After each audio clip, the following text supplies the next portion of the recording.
স্ক্রিনে যে পিকচারটা দেখতে পাচ্ছেন, হ্যাঁ, ভদ্রলোক বাজা মাছটা উল্টাই গেইতে জানে না।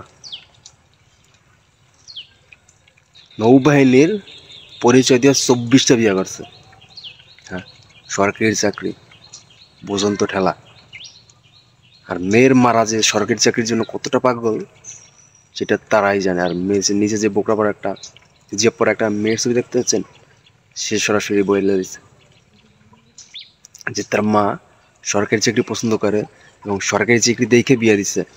সে যে প্রতারক এটা বুঝতেও পারে না। হ্যাঁ, এই সমস্ত মায়ের জন্য একটা উচিত শিক্ষা সরকারি চাকরি। এটা বলবো না খারাপ, যারা সঠিক তথ্য না জান গিয়া সরকারি চাকরি জান গেই এই ধরনের পদক্ষেপ নেয়, মেয়ে দিয়ে দেয়। বর্তমানে 24টা বিয়া।